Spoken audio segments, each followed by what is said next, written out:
¿Qué más? Ahí está el modelo econométrico. Es interesante este modelo, lo voy a leer, ¿no? Lo voy a copiar porque me interesa.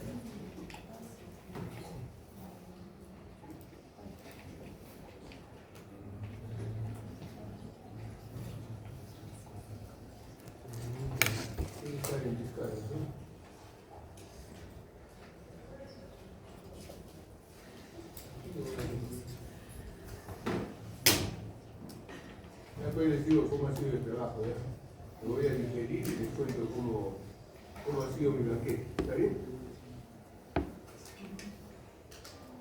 Regresamos entonces a nuestra realidad.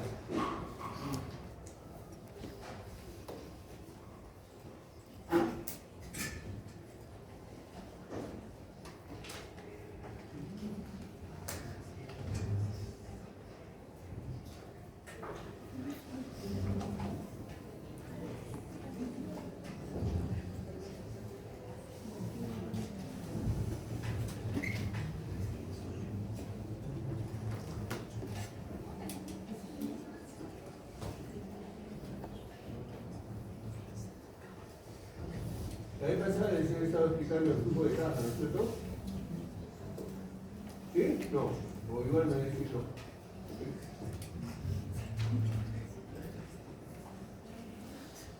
Empezamos por presupuesto, ¿no es cierto?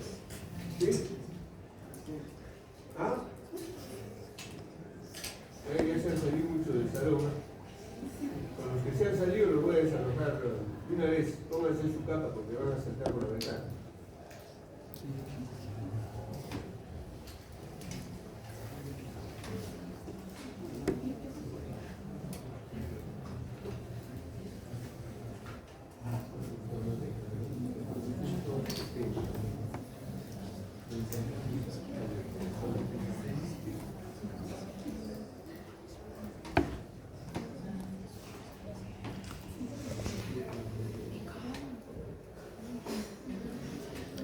De ese.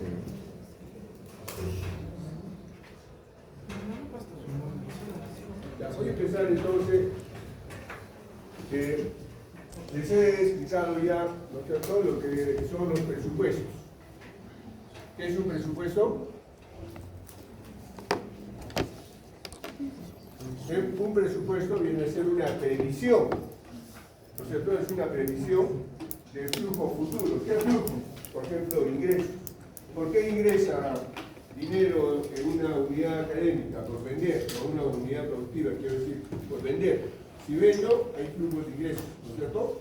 Entonces, un presupuesto puede ser un presupuesto de ingresos, pero para generar ingresos incurro en costos, ¿no es cierto? ¿Qué costos? ¿En qué costos incurro? En comprar, por ejemplo, materia prima, en pagar mano de obra, ¿no es cierto? Incurro también en compra de bienes de capital, ¿no es cierto? Todo lo que me permita producir por un lado y vender por otro lado, ¿de acuerdo? Entonces, necesito hacer un presupuesto, y el primer presupuesto que conocemos es el presupuesto de ingresos. El presupuesto de ingresos depende de varios aspectos. El primer aspecto es de que si yo hago un presupuesto de ingresos, como digo, estoy pensando en las ventas, ¿no es cierto? Y las ventas están relacionadas al tipo de producto. Al tipo de producto. Y el tipo de producto les dije que había bienes que son sustitutos homogéneos, ¿sí o no? Les dije que había productos también diferenciados, ¿sí o no? Entonces, si les digo que es un producto sustituto, ¿cómo lo defino? Un producto sustituto es el que cubre la misma necesidad que el anterior producto, pero suele ser más barato. Exactamente. Entonces, un producto sustituto significa que los consumidores se fijan más por el precio, ¿no es cierto? Y si está más barato, lo va a comprar. Entonces, el presupuesto de ingresos debe tomar en cuenta el tipo de producto, si es sustituto. Y si es un producto diferenciado, significa que ese producto diferenciado tiene atributos que los demás no tienen, por lo tanto ya no me importa, ¿no es cierto?, poner un precio bajo sino un precio alto, porque nadie tiene, ¿no es cierto?, el producto que yo vendo. Por lo tanto, los productos diferenciados no solamente se caracterizan por atributos tangibles, sino también atributos intangibles, ¿no es cierto? También tengo productos de nicho. de nicho de mercado. ¿Se acuerdan? ¿No? ¿Qué es un producto de nicho de mercado? Cuando llego a un segmento de consumidores que están desatendidos. Entro ahí y cobro el precio que me venga en gana. Hasta que todos se dan cuenta que es un nicho desatendido, un mercado desatendido, ingresan y se vuelve producto sustituto. Eso también les he indicado. Entonces, ese es el primer aspecto para hacer un presupuesto de ingresos, ¿no es cierto? Presupuesto de ventas. 2, debo tomar en cuenta la estacionalidad. ¿Ya? La estacionalidad. ¿Qué significa la estacionalidad?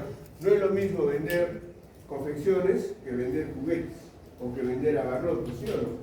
Entonces, muchos productos tienen un ciclo de vida de 30 días, 45 días, otros tienen más de 2 meses, por lo tanto, mis presupuestos van a ser mensuales o trimestrales, dependiendo, ¿no es cierto?, del ciclo del producto, ¿Qué significa ciclo del producto? Compro materia prima, transformo y salgo al mercado a vender. Vendo y regresa nuevamente el dinero para seguir invirtiendo en el ciclo operativo o ciclo del producto.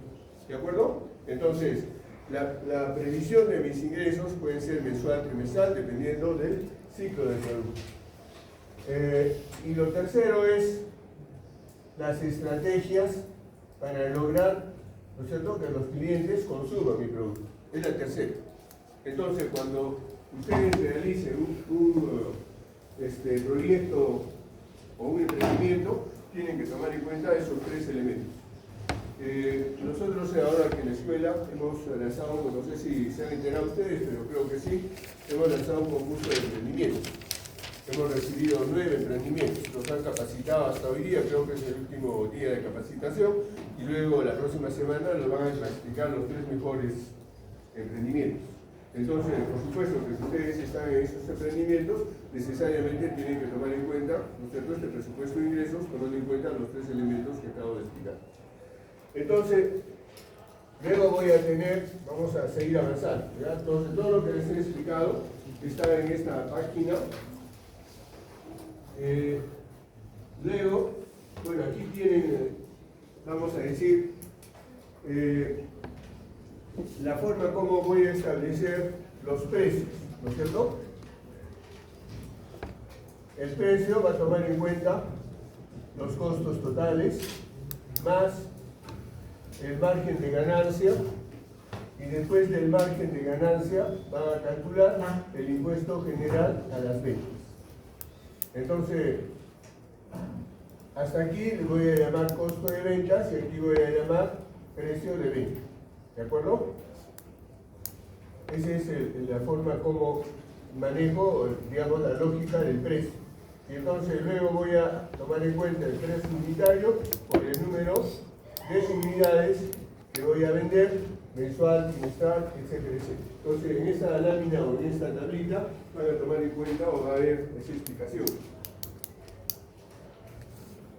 Dice previsión de costos. En la previsión de costos debo tomar en cuenta 2 tipos de costos, ¿ya? Los costos de corto plazo y los costos de largo plazo. ¿Qué es un costo de corto plazo? Los costos de corto plazo son o están relacionados al ciclo operativo. Entonces, lo que tengo que comprar es materia prima, lo que tengo que comprar son materiales indirectos de fabricación, lo que tengo que comprar también son servicios de personas, mano de obra, ¿no es cierto? ¿Qué más debo tomar en cuenta? Probablemente necesite, estos son costos en planta, voy a poner así costos en planta. ¿Ya? ¿Qué más tengo? Tengo costos que están relacionados a la gestión, que son costos administrativos, ¿no es cierto? Y son costos de venta. Por lo tanto, esto está asociado a costos, ¿no es cierto?, operativos, así vamos a llamar, costos operativos. ¿Ya? ¿Qué más debo tomar en cuenta?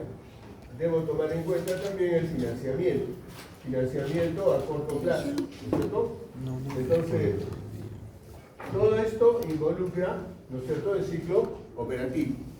Y entonces, estos son los costos a corto plazo. Y los costos a largo plazo vienen a tomar en cuenta la compra de bienes de capital. Deme un ejemplo de bienes de capital. Ah, maquinaria. Dame otro ejemplo, yo te doy la pista. Otro ejemplo de bien de capital.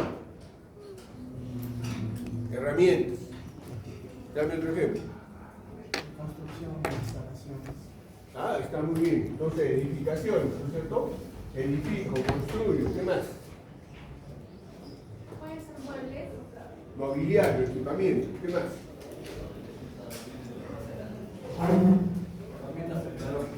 ¿Cómo? Herramientas tecnológicas, ¿no es cierto? Software, ¿no es cierto? Inteligencia artificial, ¿no es cierto? Todo eso hace parte de lo que son bienes de capital, inversiones de largo plazo. ¿Y por qué decimos inversiones de largo plazo? Porque esos factores de producción que compro, ¿no es cierto?, los recupero a más allá de un año. Mientras que todo lo que es de corto plazo, salgo a vender y recupero sistemáticamente. Quiere decir que los ingresos cubren estos costos sistemáticamente, pero no van a cubrir todo lo que está relacionado a inversiones de largo plazo. Eso no lo van a cubrir, lo van a cubrir a largo plazo, ¿no es cierto? Y también en el largo plazo tengo financiamiento de largo plazo. Si construyo, ¿no es cierto?, la planta, por supuesto puedo financiar dinero a 20 años, 15 años, 30, ¿no es cierto?, 30 años. Si compro un vehículo, igualmente a 3 años, 4 años, ¿no? Entonces son inversiones de largo plazo y sus fuentes de financiamiento también son de largo plazo. Entonces aquí tienen, cuando lean esta separata, los costos de función, lo que acabo de explicar, ¿no es cierto?, la forma como debo concebir, y aquí tienen una primera lámina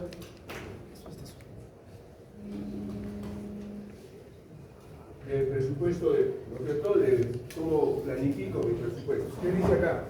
Presupuesto de producción en unidades. Entonces, primero en unidades. Tengo dos productos A y B. Tengo las ventas que he previsto, que pueden ser mensuales, trimestrales, dependiendo del ciclo de producción.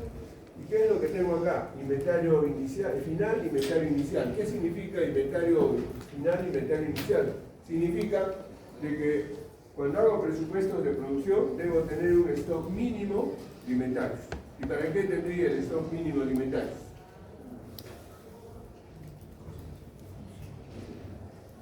El gran filósofo Mario Moreno Cantinflas dijo, es mejor, ¿no es cierto?, un por si acaso que un fíjese usted.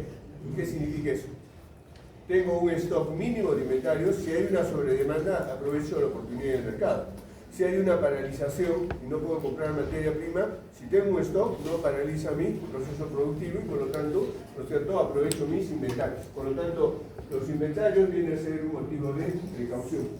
Y la pregunta es, ¿cómo determino la cantidad de inventarios que debo tener y que no signifiquen que acumulo mucho inventario y movilizo dinero? Hay diferentes métodos que lo vamos a aprender cuando termine de hacer lo que son presupuestos, pero les adelanto algo. Una modalidad de poder tener stock de inventarios es que si por ejemplo hubiera una paralización de 3 días desde Lima a Arequipa, yo podría tener un stock de inventarios para poder seguir trabajando 3 días o para poder seguir trabajando 7 días. Por lo tanto, voy a tener un inventario al inicio del mes, si es que es a 30 días mi presupuesto, al inicio del mes, y debo terminar, perdón, al final del mes y debo terminar, ¿no es cierto?, o debo comenzar con alguna otra cantidad, porque durante el mes se me pueden presentar oportunidades, ¿no es cierto?, en el mercado o escasez de productos en el mercado. ¿De acuerdo? Entonces, la lógica es que si yo pienso terminar con un stock de 10, vamos a poner, entonces voy a hacer el supuesto que voy a vender 100 unidades, ¿no es cierto? Voy a terminar con 10 unidades y por lo tanto en el inventario inicial no voy a tener absolutamente nada y voy a producir 110 de tal forma que tengo un stock mínimo de 10 durante el mes. ¿De acuerdo? Más o menos es la lógica. Por supuesto que si mi movimiento rota muy rápido, pongamos abarrotes, ahí sí voy a tener con cuánto debo concluir en abarrotes al final y con cuánto debo empezar al inicio, de tal forma que no me estoquee demasiado. Entonces esta tablita más o menos explica esa situación. Como estamos viendo productos finales, aquí estamos hablando de productos finales. este otro presupuesto que va a tomar en cuenta? Va a tomar en cuenta la materia prima. Para lograr esos presupuestos de productos finales, debo tomar en cuenta también lo que es la materia prima. Por lo tanto, yo podría prever materia prima X, materia prima Y, materia prima Z y así sucesivamente para producir el producto A, para producir el producto B. ¿Qué tengo en esta columna? La producción. La producción va a tomar en cuenta inventarios más, ¿no es cierto?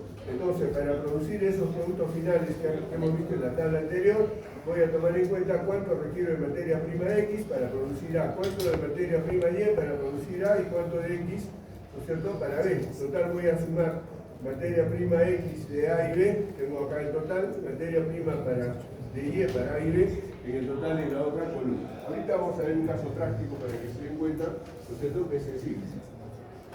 ¿Ya? Entonces, muchos de ustedes han hecho plan financiero conmigo, ¿no es cierto? Sí. ¿Ya? Entonces, por lo tanto, más o menos están acordando lo que hemos hecho, ¿no es cierto? Sí. Y presupuesto de compras. Como he presupuestado mis materias primas en cantidades, en unidades, ahora lo que voy a hacer es valorizar cuánto me cuesta la materia prima X, cuánto me cuesta la materia prima, ¿no es cierto?, Y. Y al final voy a tener el total de lo que requiero para producir los productos A y B con materia prima X, materia prima Y, y a su vez voy a hacer una presupuestación. ¿Qué presupuestación? De cuánto compro al crédito y cuánto compro al contado. Igualmente para el presupuesto de ventas, ¿no es cierto?, que no está acá. En el presupuesto de ventas también debo tomar en cuenta las ventas al crédito y las ventas al crédito, al contado. Ya tomen nota de lo que les voy a explicar acá. Estamos en el presupuesto de compras. Si yo compro a 30 días, vendo al crédito, estoy haciendo el supuesto, a 25 días. ¿Por qué? Porque cuando me paguen mis clientes, con ese dinero pago a mis proveedores. Siempre debe haber un cambio. Cuando hemos visto en estados financieros, han visto que hay un descalce en algunos casos que hemos visto, ¿no es cierto? Yo necesito primero recibir dinero y con eso pago, ¿no es cierto?, a mis clientes que me han vendido al crédito. ¿De acuerdo? ¿Ya? Entonces, en el presupuesto hay que prever esa situación. Luego dice presupuesto de mano de obra directa, mano de obra indirecta. Tengo un ejemplo de mano de obra directa.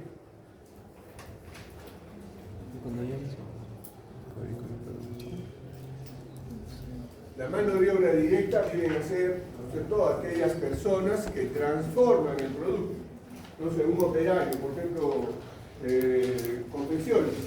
Un operario va a cortar la tela, ¿no es cierto?, el operario va a coser, ¿no es cierto?, el operario le va a dar el acabado final, ¿sí o no?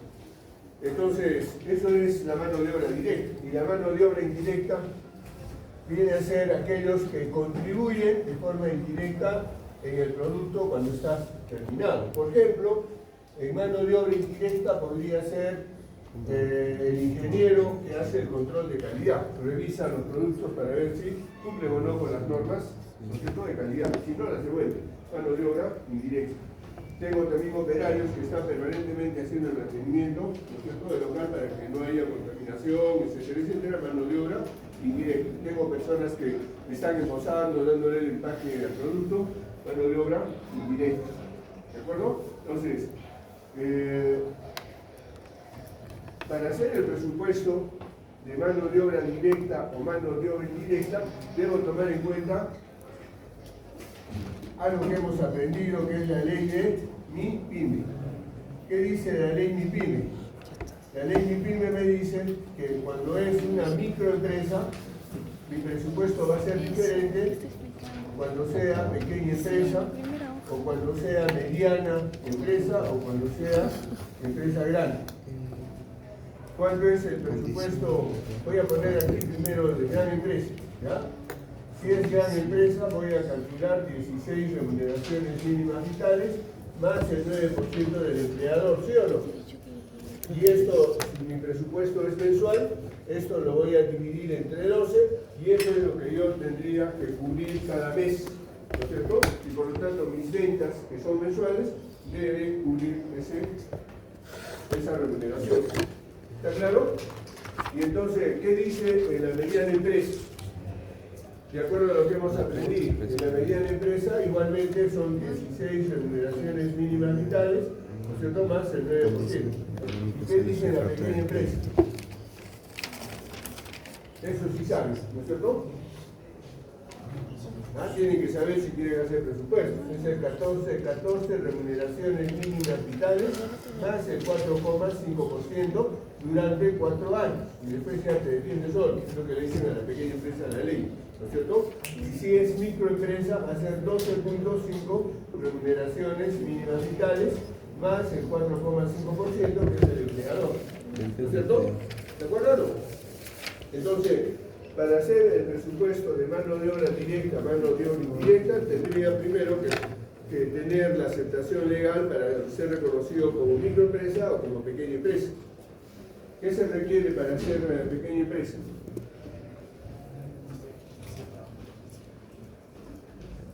Mucha que me hacen quedar mal, no los conozco ustedes así. La microempresa se reconoce cuando tiene ingresos hasta 150 unidades tributarias, ¿sí o no? Sí. ¿Y pequeña empresa? Hasta 1500. Hasta 250. ¿Sabías? Creo. De 150 hasta 1700 unidades tributarias. ¿Y mediana empresa? De 1700 a 2500. De 1700 a 2500. 2300. 2300. Siempre te equivocas, ¿no? 2300 UITs. Unidades impositivas. ¿Cuánto está la UIT? 5150. ¿Cuánto? 5150. 5150.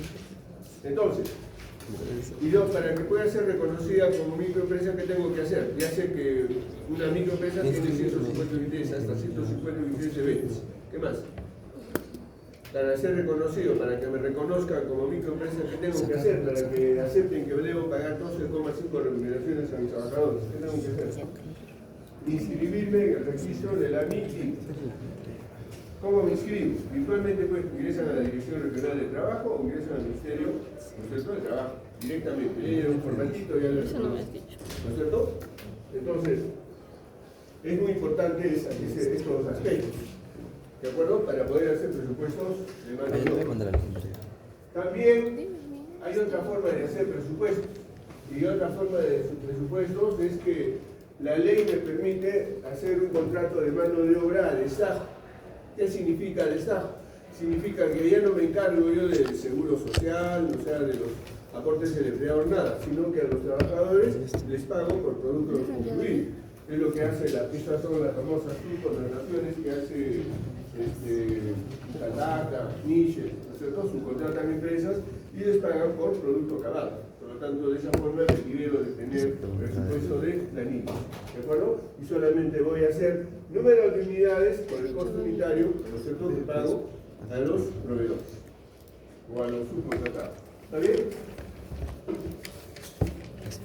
Dice gastos indirectos de fabricación o materiales indirectos de fabricación. ¿Qué son?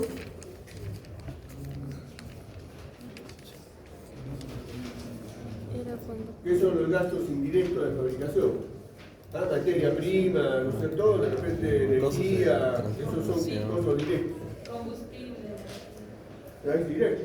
Si no hay combustible no produzco nada. Es directo, no es indirecto. Sí, agua, luz. Servicio. Lo que hace la mano de obra indirecta, ¿qué dije? Control de calidad. Podría ser control de calidad, pero no es material, es un servicio. Está en el presupuesto de mano de obra indirecta. Pero materiales indirectos de fabricación. No, pues, eso es costo de fábrica, eso es costo administrativo. ¿Podría ser agua? No. ¿Cómo? Eso es administrativo. Exactamente, las etiquetas, ¿no es cierto? Los empaques, todas las, cómo lavar el producto, cómo, ¿no es cierto? Precauciones para el uso del producto, ¿no? Todo eso son costos materiales indirectos, no se me olvida. Condiciones es para escribir. Entonces, necesito también hacer un presupuesto de gastos indirectos de fabricación.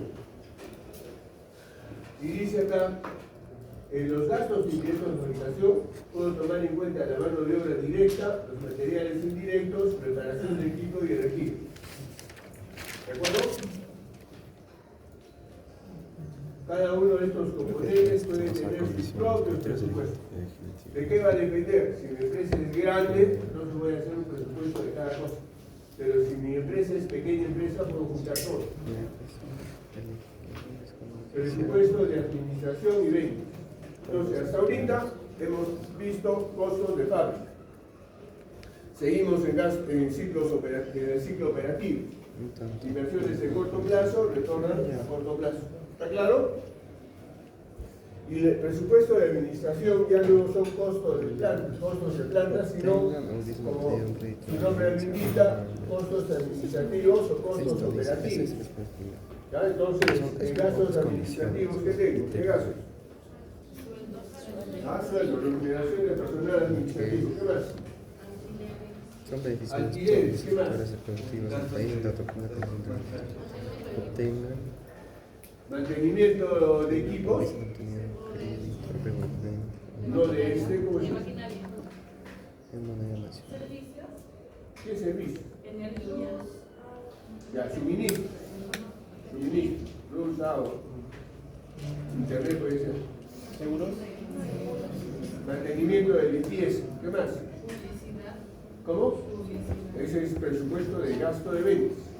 ¿De acuerdo? Entonces debo hacer un presupuesto de gastos administrativos y otro presupuesto de gasto de ventas. ¿Seguros? Seguros. Seguros. ¿Qué más? Licencias y permisos. ¿Perdón? Licencias y permisos. Licencias de permiso.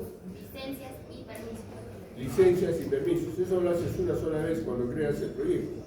¿No es cierto? No vas a estar todos los meses, ni hablar. Gastos legales. ¿A qué te refieres con gastos legales? ¿A una empresa problemática? Son gastos extraordinarios. ¿Ya? Pero no vas a presupuestar. ¿Ya? Entonces hay un rubro que en el presupuesto, digamos, vamos a poner de gastos administrativos, vas a tener un fondo que se llama Fondo de Imprevistos, y ahí vas a tener para pagar a los abogados. ¿Ya? También se puede poner, hay otro rubro que pone gastos de representación. ¿A quiénes les dan los gastos de representación? A los gerentes, pues no ven que los gerentes están negociando con compradores y se van a almuerzos, ¿sabes? La pasan bien, ¿no? Entonces, eso se presupuesta en los gastos de administración. En gastos de ventas también, ¿no? Todo el gerente de ventas que hace negocios también tiene gastos de representación.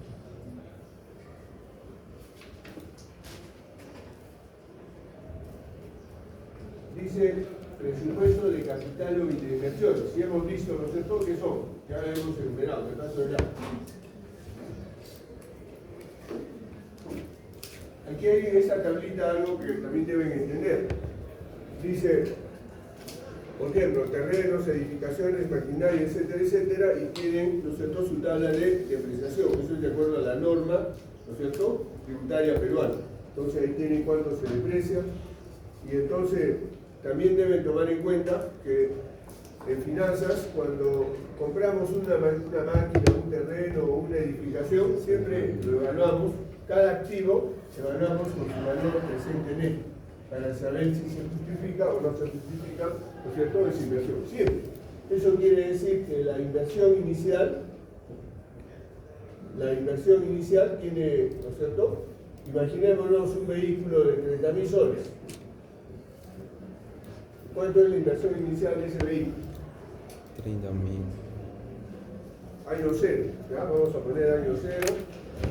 Vamos a poner año 2, año 3 y año 4. En el año 4, por el pase de los 200.000 kilómetros, vendo el vehículo. Por lo tanto, el periodo de vida de ese vehículo va a estar hasta 200.000. Por lo tanto, en cada año voy a tener, ¿no es cierto?, ingresos menos costos. Por ahora voy a estimar solamente costos. Ya. ¿Cuánto es la inversión inicial? 30.000. ¿Sí? No se olviden que si es una empresa a partir del régimen especial del impuesto a la renta, esté en cualquier otro régimen, resulta que el pago que se hace a los proveedores se puede recuperar. ¿Qué pago? El 18% del impuesto general a las ventas. Por lo tanto, le traigo el 18% y esta es la inversión inicial. ¿De acuerdo? ¿Está claro? Esta es la que sí, esta es la que no. Les voy a dar otro tip al día del examen. Hasta ahorita todo lo que he hecho es para el día del examen, es lo que voy a preguntar. Ahí tienen el capítulo que les he dado y a los otros salones prometí que iba a subir ese capítulo, ahora lo voy a subir. Entonces, aquí les voy a dar un tip. Imagínense que este vehículo me consume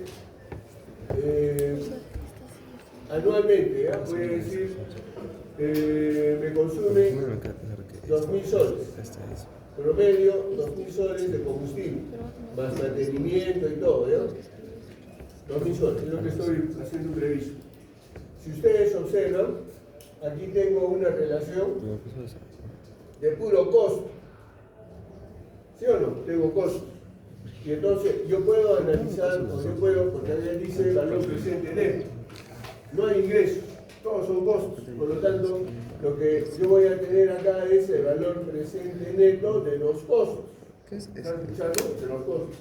Y entonces, ¿qué es lo que tendría que hacer? En primer lugar, trabajar, actualizar todos estos flujos al presente. Los traigo, ¿no es cierto?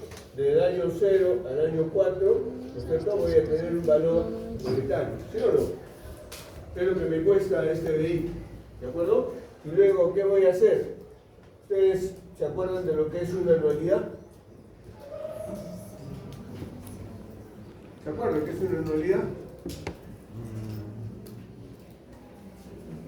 Una anualidad viene a ser, ¿no es cierto?, un valor actual.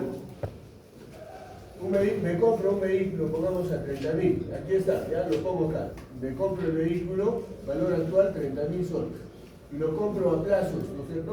Voy a suponer a 3 años, donde la tasa efectiva anual es igual, voy a poner al 10%, ¿ya? Tasa efectiva anual al 10%. Y si son 3 años, ¿son cuántos meses? 48 meses, ¿sí? Son 3 años, 12, ¿cuánto es? 36, ¿no? 36 meses. Entonces, lo que tengo que hacer es convertir este 10% a una tasa mensual, ¿sí o no? ¿Sí? ¿Están de acuerdo? Entonces, si convierto a una tasa mensual, significa que al costo, esto es combustible, ¿no es cierto? Aquí también voy a poner costo financiero.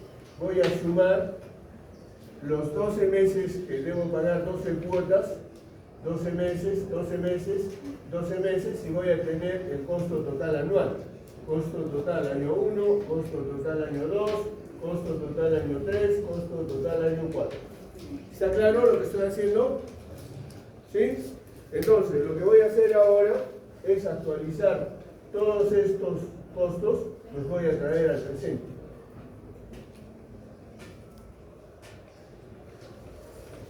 Y entonces, ¿qué voy a tener? Si lo traigo al presente, ¿qué voy a tener?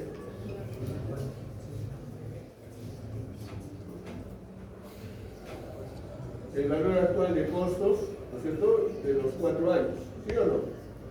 Y entonces, como inicialmente he pagado, ¿no es cierto?, 30.000 soles, se supone que esos 30.000 están incluidos en esas cuotas.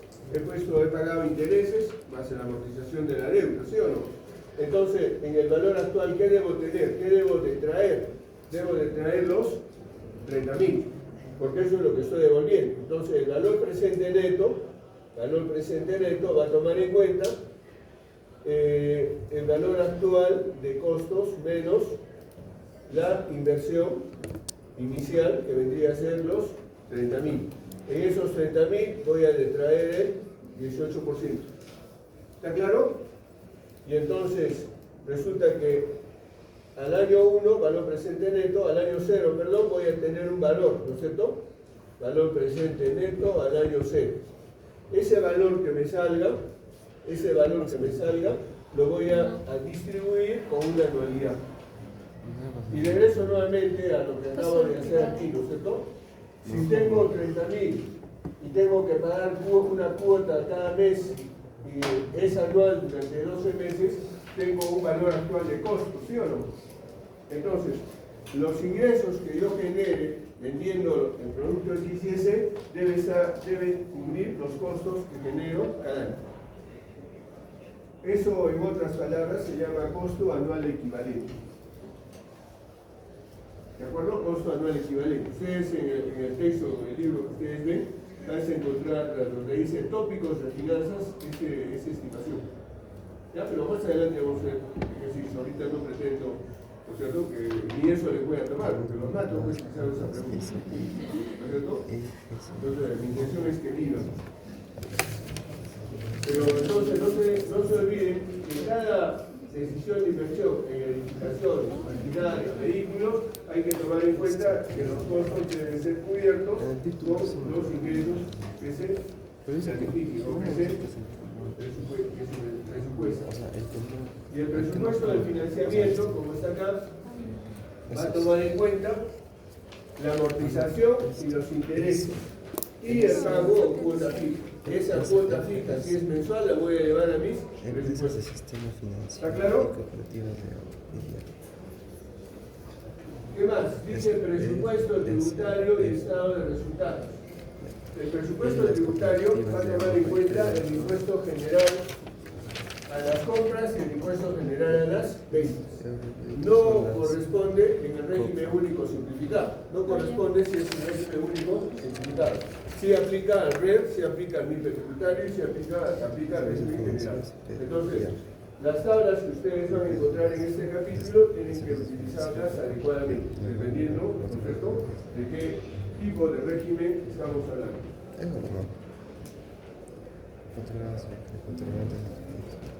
El escudo fiscal significa, porque acá dice puesto en esa tablita, dice el presupuesto del impuesto general a las ventas, y aquí estoy poniendo el escudo fiscal para el pago del impuesto a la renta.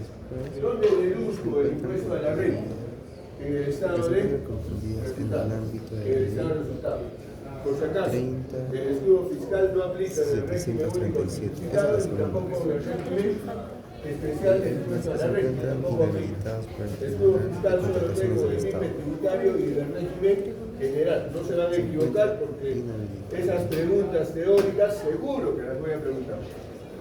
¿Qué quiere decir? Que tienen que haber sido obligatoriamente.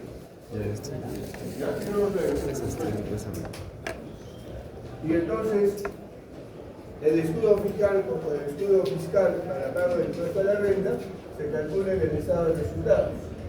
Y entonces, cuando tengo la utilidad antes del impuesto a la renta, voy a calcular la depreciación. ¿No es cierto? Le traigo la depreciación y recién voy a calcular, vamos a poner aquí,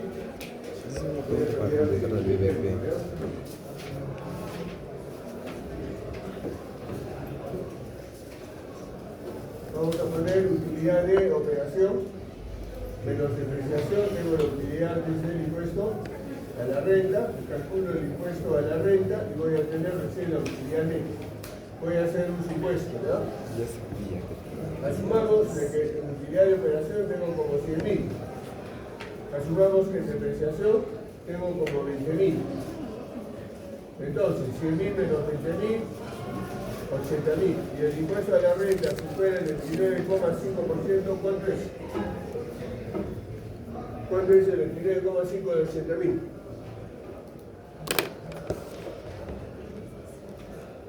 ¿No va? 23.600. 80.000 menos 23.600, ¿cuánto es? ¿Cuánto? 56.400. Imaginémonos que no tengo nada que depreciar. Ya, imaginémonos que no tengo nada que depreciar. Entonces voy a calcular, ¿no es cierto?, sobre 100.000, 29.500. ¿Cuánto sale? 70.500. No creo. 76.500. 76.500. Sí. Ya, observen que hay una diferencia Sí. si es que no tuviera la depreciación. Y por eso decimos que la depreciación es un escudo fiscal. Ya se está manejando.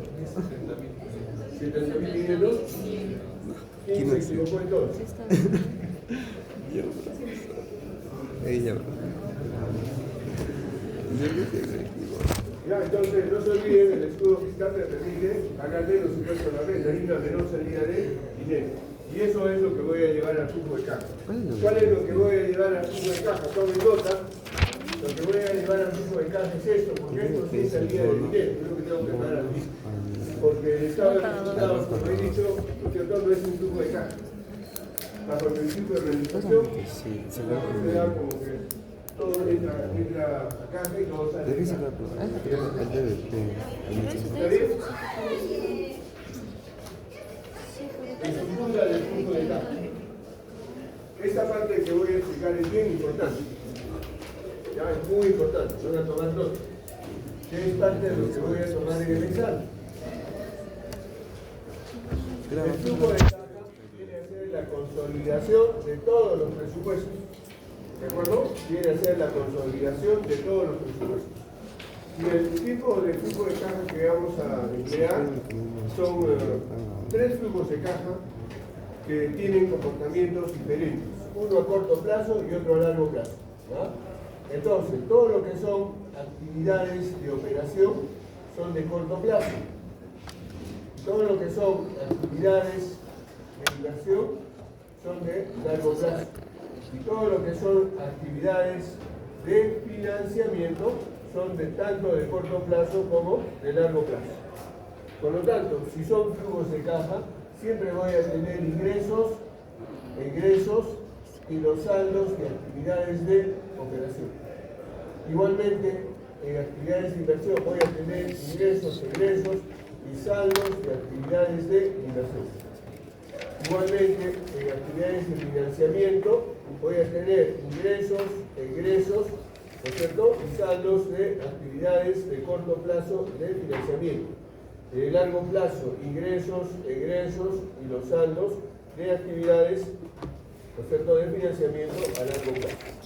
Y finalmente voy a tener los saldos de actividades de financiamiento, que van a tomar en cuenta los saldos de actividades de financiamiento a corto plazo más los saldos de actividades de financiamiento a largo plazo. Y ahí voy a tener tres resultados del flujo. Los saldos de actividades de operación, saldos de actividades de inversión y saldos de actividades de financiamiento. ¿Hasta ahí está claro? Entonces ahora voy a entrar al gozo. Si tengo ese panorama claro, se van a dar cuenta de lo que viene después. Las actividades de operación van a tomar en cuenta los ingresos, tanto por ventas al crédito como ventas al contado. ¿Ya? Entonces, significa que de mi presupuesto, ¿no es cierto?, de ingresos, los voy a traer aquí al flujo de caja los ingresos.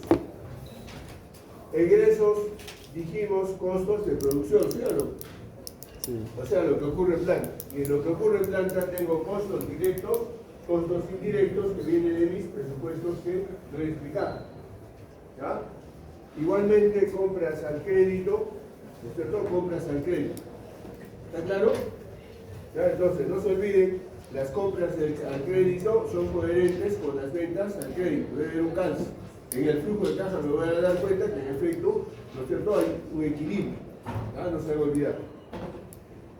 Los gastos de operación dije que eran fuera de planta, son gastos administrativos, ¿sí o no? ¿Qué más? Son tanto gastos de administración como gastos de ventas. ¿Ya? Y también el IGB a pagar reducido del crédito fiscal. No se van a olvidar que esto es parte de las actividades de operación. ¿Qué más? Aquí hay algo importante, dice salida a la recuperación de inversiones de largo plazo, o también le dicen fondo de recuperación de capital, o también le llaman amortización. Significa que dentro de los ingresos, como es corto plazo, yo voy a hacer un fondo de recuperación de capital. Ese dinero que va a salir de mis actividades de operación, lo voy a trasladar como ingresos en las actividades de inversión. Presta atención, que lo que estoy explicando es muy importante, no la distraiga a sus compañeros. Entonces, este fondo de recuperación de capital va a ser un intangible, nadie lo toca. Si he comprado un vehículo y en el año 4 voy a comprar un nuevo vehículo, yo tengo la acumulación de los fondos de recuperación de capital durante los 4 años. Por lo tanto, si sumo, tengo el dinero suficiente para poder renovar ese vehículo o esa máquina. ¿De acuerdo? Y en este momento del tiempo, se va a dar una operación, ¿no es cierto?, tributaria. ¿Cuál es la operación tributaria? Decía hace un rato que el vehículo lo he comprado a 30.000 soles. Si en el año 4, por libre oferta y demanda, o el año 5, vamos a poner el año 5, si el año 5 lo vendiera a 10.000 soles, no es cierto que va a ingresar 10.000 soles, porque la norma tributaria me dice, así como te he dado un escudo fiscal durante 4 años y me has pagado menos impuesto a la renta, en mi concepto contable este es un ingreso extraordinario. Por lo tanto, me vas a pagar el 18% de IGB y me vas a pagar el 29,5% del impuesto a la renta. Entonces, sobre los 10.000 calculo el 18%, el 29,5% y recién tengo un ingreso neto que va a figurar, ¿no es cierto?, en ese punto del tiempo. ¿Han entendido? Eso voy a preguntar en el examen. Entonces, Pero no va a en los pasar. flujos de caja se deben tomar en cuenta, ¿no es cierto?, esos detalles.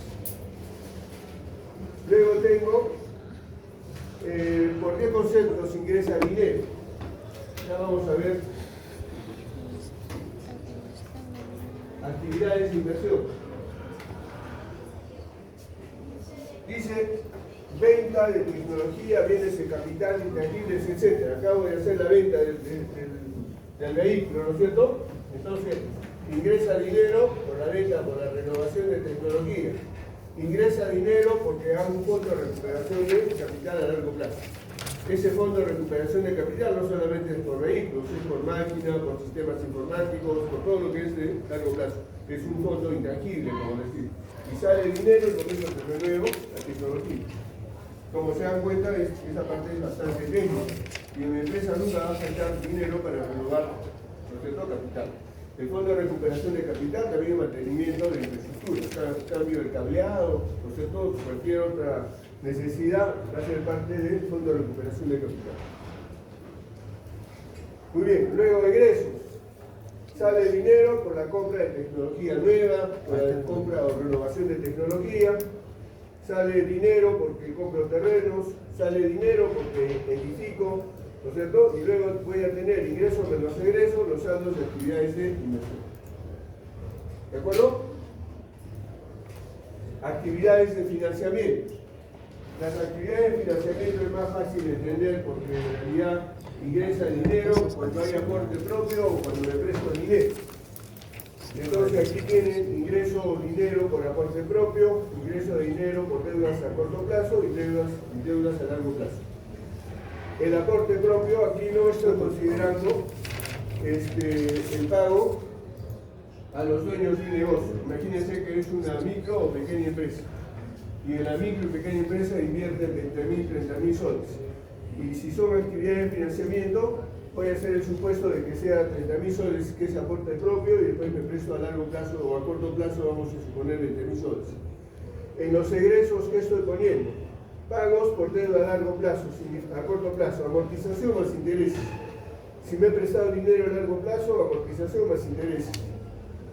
Y el aporte propio, ¿cómo lo pago? ¿Lo pago o no lo pago? ¿Qué opinan? Ustedes ponen una bodeguita en la esquina de su casa.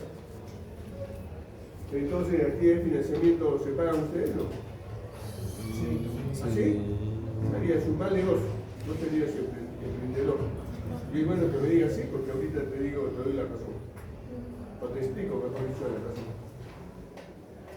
¿Ya? Entonces, resulta que el bodeguero se crea su propio empleo.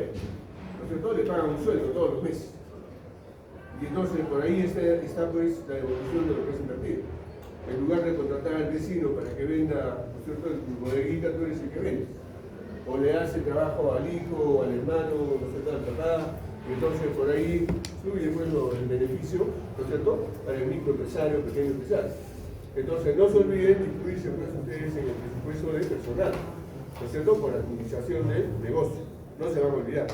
Por eso es que en las actividades de financiamiento el aporte propio no se devuelve. ¿Ya? Porque todos los meses pasan a cobrar. Y si suman, es una rentabilidad enorme. ¿O no? Con 1025 nomás, imagínense, una bodeguita de 30.000 soles. ¿Qué es lo que tiene una bodeguita chiquita, sí o no? Y 1025 soles paga el otro negocio. ¿O no? Entonces, ingresos menos egresos, saldos de actividades e inversiones. ¿Alguna pregunta, alguna duda? Y profesor, esto dicen que sí cubre gastos adicionales y después van a relacionar conceptos, pero eso no me digo.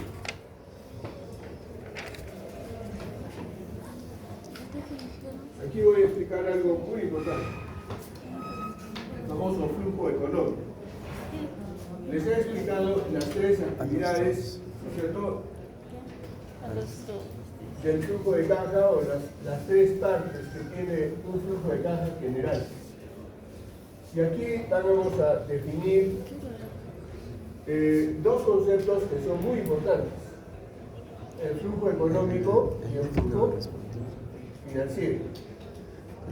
El flujo económico, teóricamente, se considera que un flujo económico es cuando no hay que hacer nada. Quiere decir que todo es aporte de los dueños de un negocio. Por lo tanto, el flujo económico va a tomar en cuenta los saldos de actividades de operación más los saldos de actividades de inversión. Si se han dado cuenta, en los flujos que he explicado no hay el pago del impuesto a la renta, ¿no es cierto? Entonces, a estos saldos de actividades de operación más los saldos de actividad de inversión, le voy a traer el impuesto a la renta. Si pago el impuesto a la renta, estoy en un flujo económico. Y les voy a hacer una pregunta tipo examen.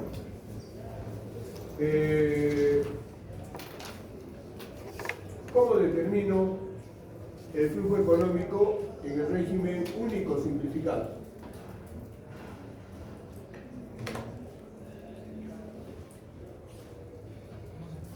Quien tenga la respuesta levanta la mano y le doy un punto sobre el próximo examen. Por un ratito, que piense el señor compañero, porque si te equivocas, no. Por un ratito, ahorita ¿Puede repetir? ¿Cómo calculo el flujo económico en el régimen único simplificado?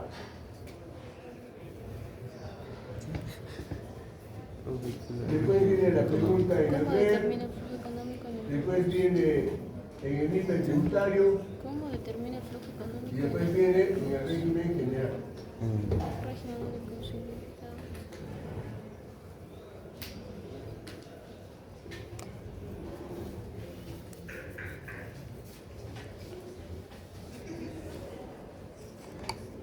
Me interesa Estados Unidos. No se salgan del salón, tío.